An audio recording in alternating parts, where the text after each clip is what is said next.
E aí, meu povo do segundo, tranquilo? Beleza?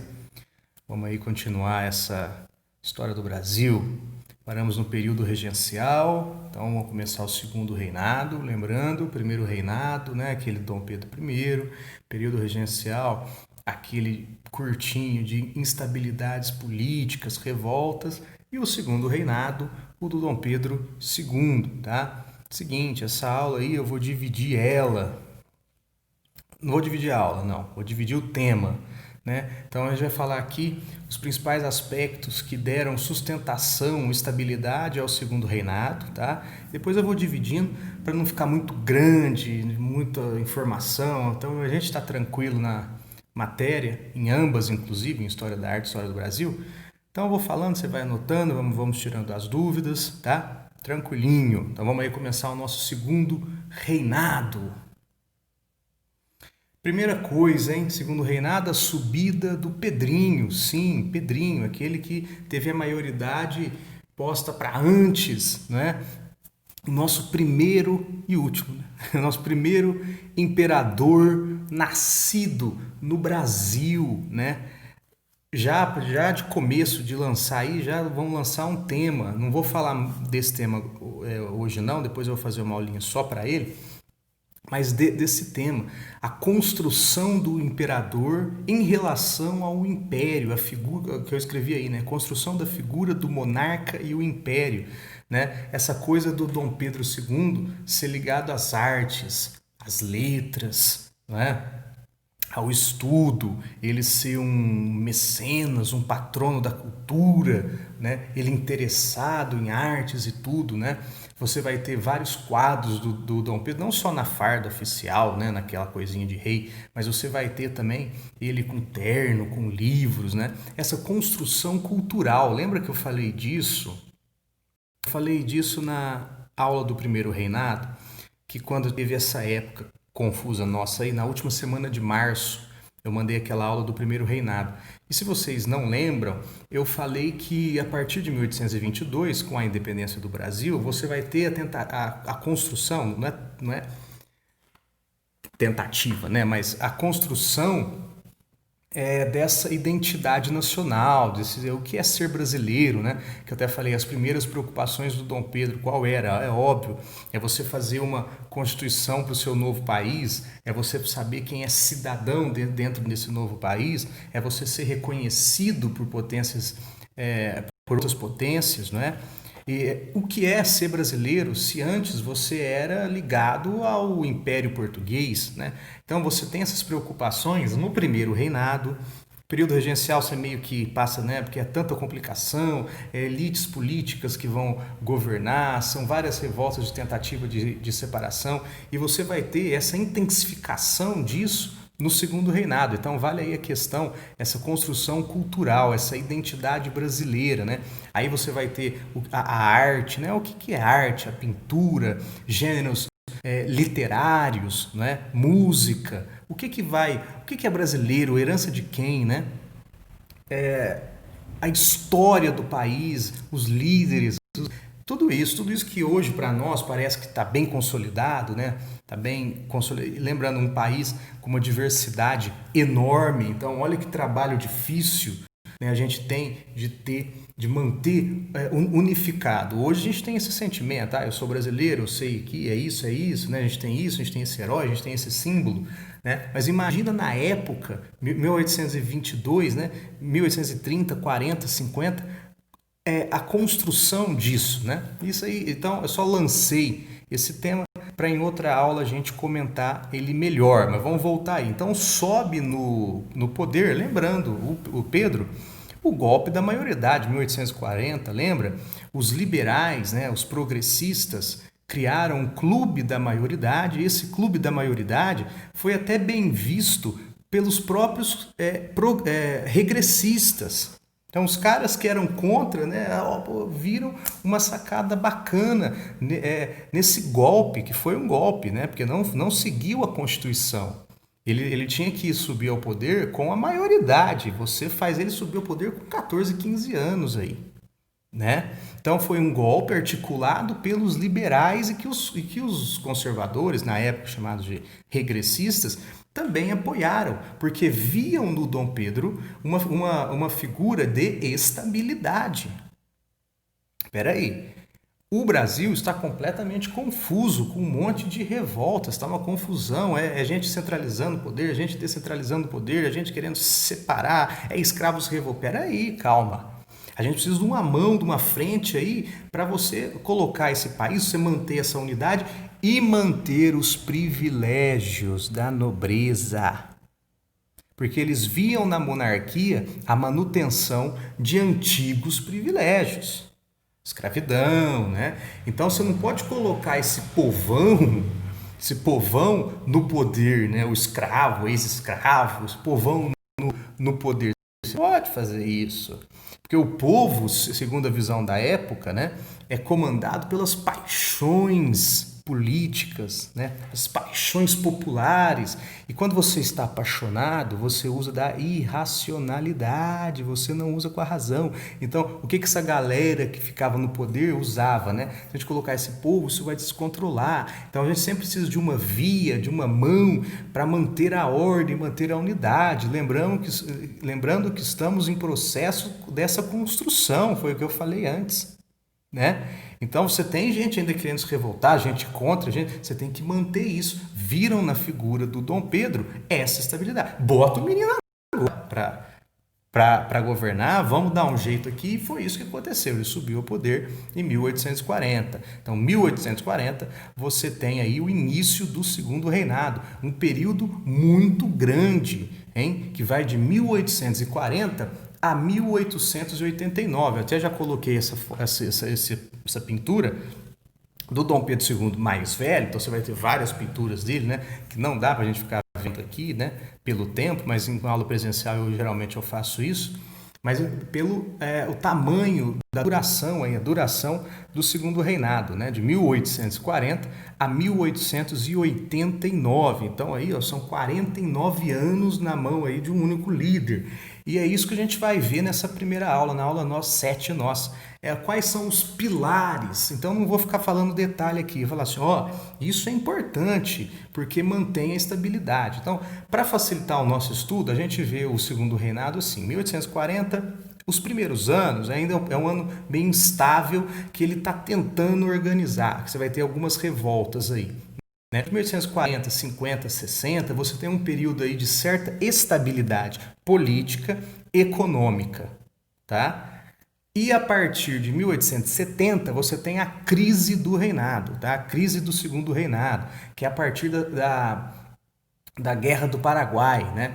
Então você tem um período aí de consolidação, um período de auge, vamos ver essa aula por que ele consegue ser um período de auge, e depois o período de crise após a Guerra do Paraguai. Por que a Guerra do Paraguai foi tão impactante para o Brasil, e não só para o Brasil, né? Mas por que foi tão impactante para o Brasil e as mudanças econômicas, mudanças políticas, que vai ocorrer, mudanças no pensamento, mudanças nas ideologias. Por que vai ocorrer essas mudanças? E essas mudanças irão colaborar para a queda da monarquia e aí a proclamação da república, tá? Então, por isso que eu coloquei essa foto, só para a gente ver esse período de grande duração de tempo, né? E para facilitar essa divisão. Tranquilo? Então vamos ver aqui os pilares. Por que você acha que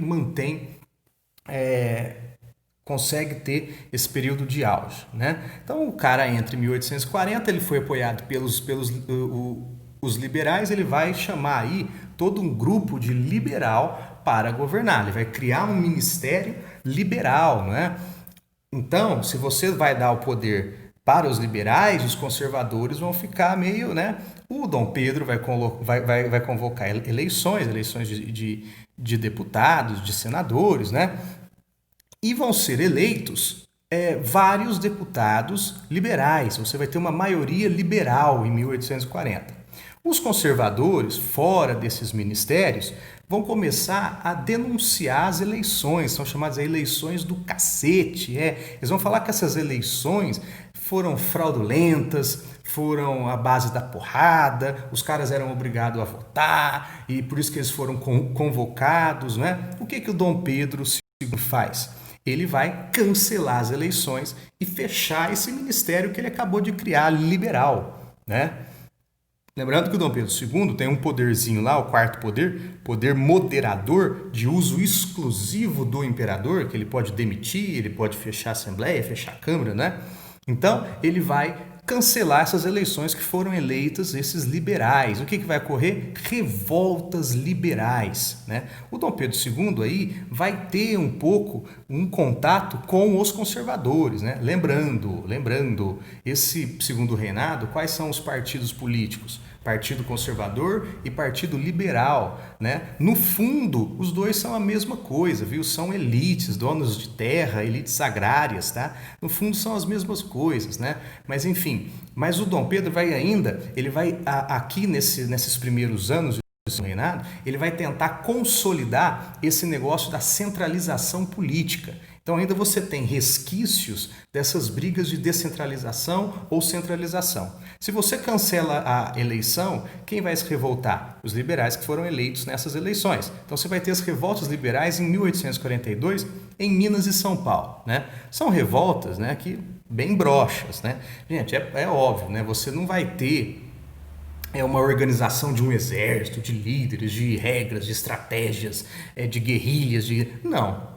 Então elas são facilmente controladas, essas revoltas liberais, pelo imperador, beleza? Tá?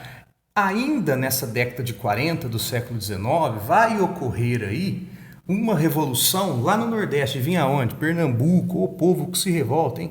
1848 você vai ter a Revolução Praieira, a última grande revolução liberal aqui em terras brasileiras. Revolução Praieira em 1848, praieira porque o Partido da Praia era o Partido Liberal lá de Recife, né?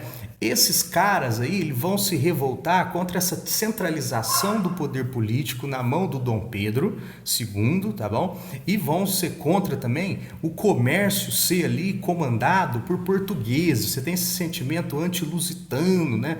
São essas camadas brasileiras que não conseguem chegar ao poder ali econômico, político, né?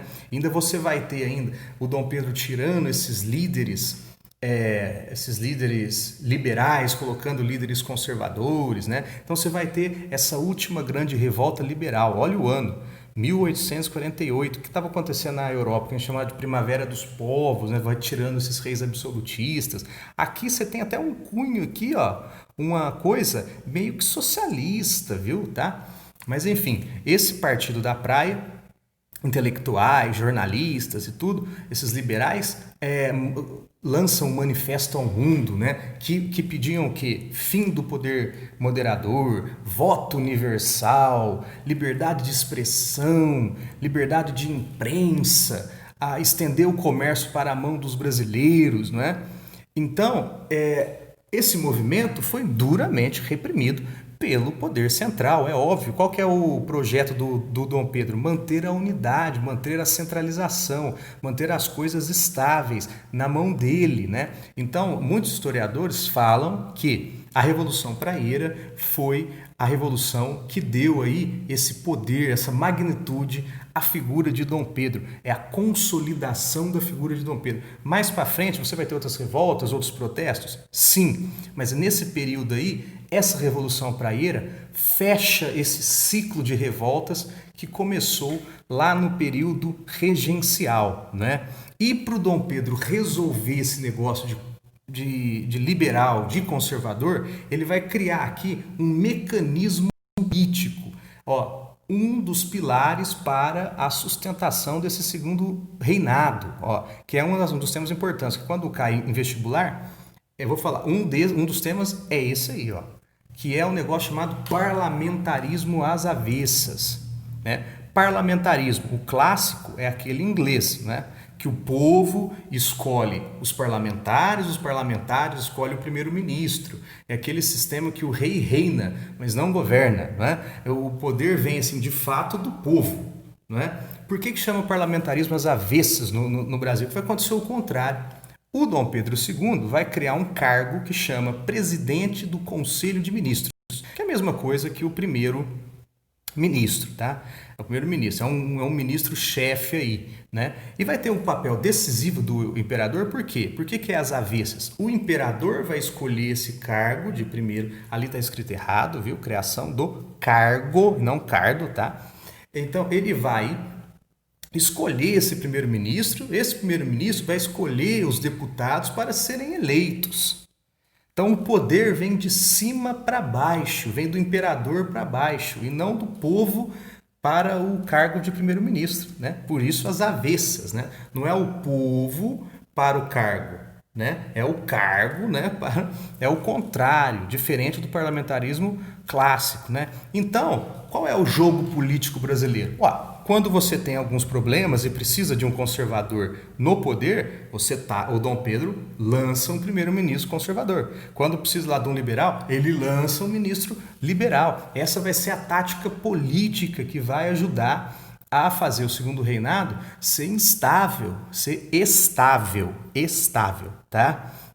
Então você não altera regra nenhuma, né? As eleições são feitas pelos próprios políticos. Lembrando que o negócio que existe hoje, que chama Justiça Eleitoral, foi criado em 1932. O que é a Justiça Eleitoral? É a instituição que vai organizar as eleições. Aqui não, cara. Aqui o imperador escolhe, né? O imperador escolhe lá e você monta seus deputados. Os deputados votam e vota quem tem dinheiro, né? Lembrando que o voto era censitário, né? É um aspecto liberal. Você tem um verniz liberal, né? Uma cortina que parece que é liberal. Lembrando que é a coisa da época, a gente está no século XIX, né? Você vê lá, né? Era liberal, né? Você tem a Revolução Liberal do Porto, em Portugal, em 1820, lembra? É liberal para Portugal, né? Vamos ter uma Constituição, né? Mas para o Brasil nem se fala em liberdade quando era colônia. Outro exemplo, os Estados Unidos, 1776, primeira Constituição, a Constituição dos Estados Unidos, liberdade, igualdade, né? Aqui é um país de que você faz o que quer, você tem oportunidade. Liberdade para quem? Igualdade para quem? Na Constituição dos Estados Unidos, os escravos, os índios, os indígenas foram excluídos, né? Aquela coisa, né? Não é, né? É aquela coisa que eu falei antes dos populares, das paixões, né? Essas elites afastam o povão do poder, porque segundo elas vocês não conseguiam manter a política se você vai dominada pelas paixões, né? Então você tem esse verniz liberal, né? Mas é tudo resolvido entre eles, né? Então o Dom Pedro II não é só que ele manda em tudo e pronto. Sim, tá, ele manda porque ele tem um poder moderador, mas ele também tem que saber jogar, tem esse jogo político, ele conversa, ele dialoga, né? Ele conversa, ele dialoga, ele tem que saber, ele tem que ter essa cintura. É assim que se faz esse jogo de cintura. É assim que se faz política, né? Nesse viés liberalista. Você não é absolutista, tá? Assim que você tem esses grupos, tem que entender a demanda desses grupos, né? Então você tem que fazer esse jogo, não, tá, então vamos ver, vamos conversar, vamos, né? Através do diálogo, né? Então é ele ali com essas elites. Então esse parlamentarismo às avessas dá essa flexibilidade, né, de hora você colocar um, hora colocar o outro dentro do jogo político, dentro da Constituição, dentro das regras do jogo. Tranquilo? Então parlamentarismo às avessas, certo? Aqui uma charge famosíssima da época, né, que é o Dom Pedro, é o Partido Conservador, é o Partido Liberal e ali a diplomacia, né? Então, através da diplomacia, você vai ora liberal, ora conservador. E é o outro pilar importantíssimo. Então, quando cai alguma coisa, cai de parlamentarismo às avessas e depois de economia. Você não pode esquecer disso. Você tem que ligar o Império Brasileiro ao café. Então, o que ajudou aí foi o café, o principal produto. Ainda faz açúcar, ainda você tem uma extraçãozinha de ouro, você tem algodão, você tem borracha, mas o principal aqui é o café. Sempre existiu o café, tá? Mas vai ter a sua consolidação em 1830, porque você vai ter um monte de país tendo independências que vai fazer com que caia a produção, suba o preço.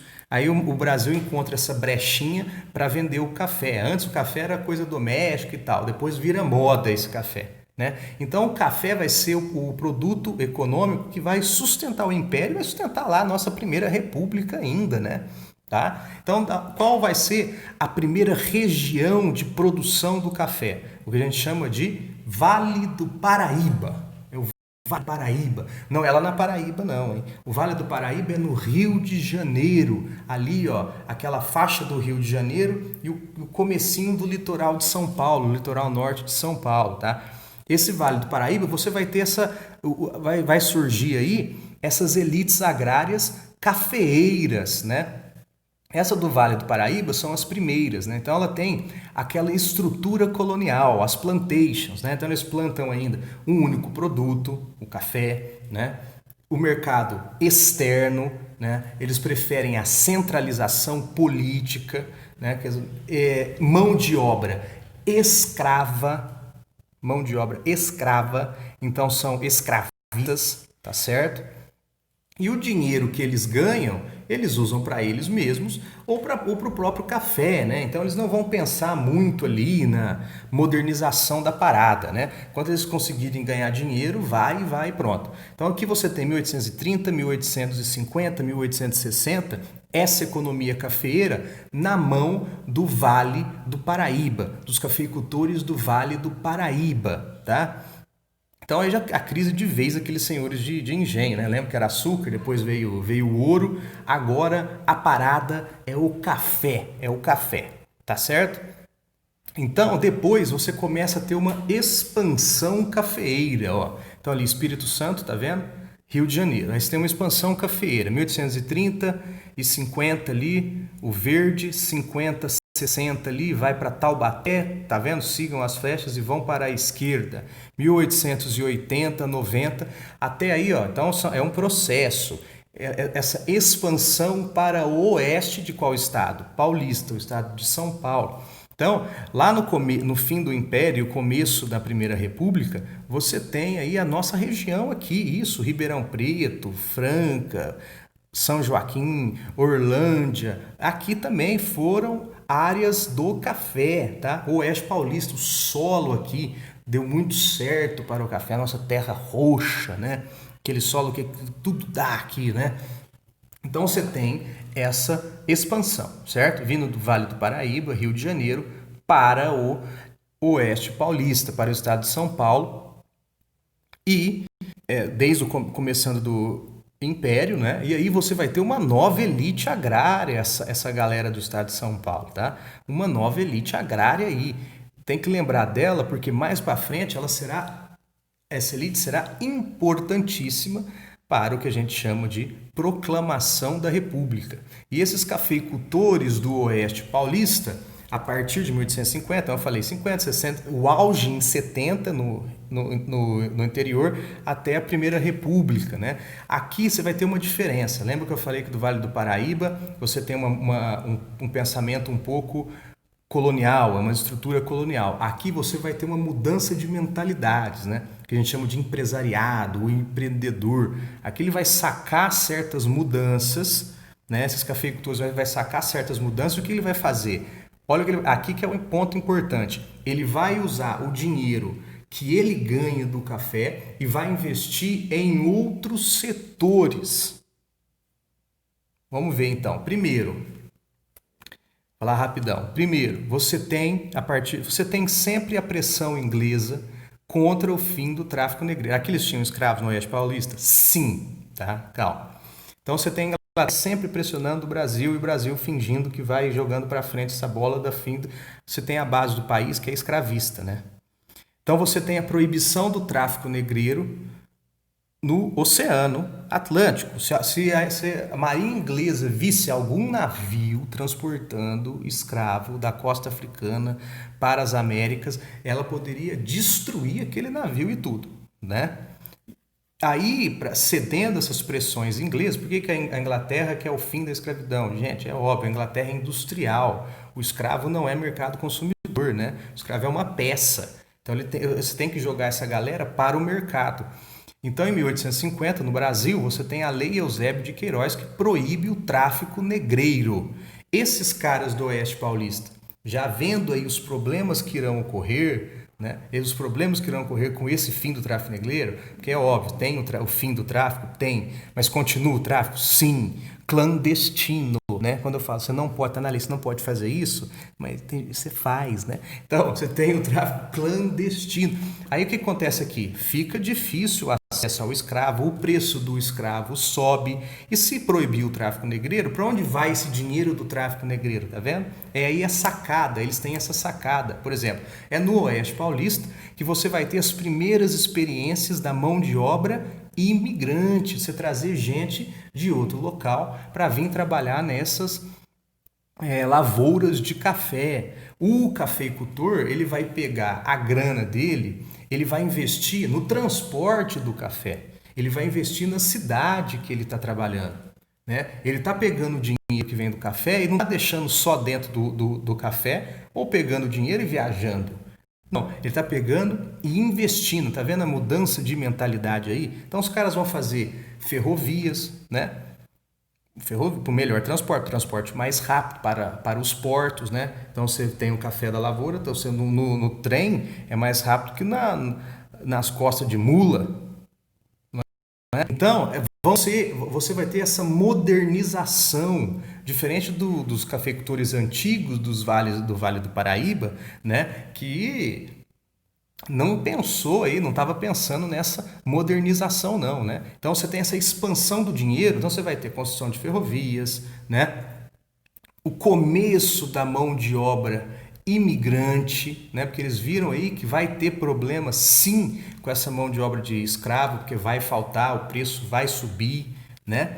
Então você tem essa mentalidade aí do cafeicultor do Oeste Paulista, e essa galera aí vai ganhar muito dinheiro, né? Aí vai urbanizar o interior aqui, a capital, São Paulo, né? Você vai ter a mudança de mentalidade também, né? Uma galera mais urbana. Esses novos cafeicultores aí vai querer depois o quê? Participação política. Os cafeicultores do Vale do Paraíba tá assim lá com o governo central. Aqui não, aqui aí agora, né? Bom, mas isso deixa lá para a crise do segundo reinado. Mas por enquanto aqui, saiba disso. O café é o principal produto e ele se expande para o estado de São Paulo. Então, olha lá, o roxo, o vale do Paraíba, então, olha lá, 1820, 30, 1870. Depois ele vem direto para o centro e para o oeste, bem oeste mesmo, né? Então, olha lá, os 1850, 900, chega até a República, né? O Brasil depende muito de café, né? Aí são as linhas construídas ali, né? Então você vai expandindo estradas de ferro, a modernidade, né? Modernidade chegando, tá certo? Então o café é o principal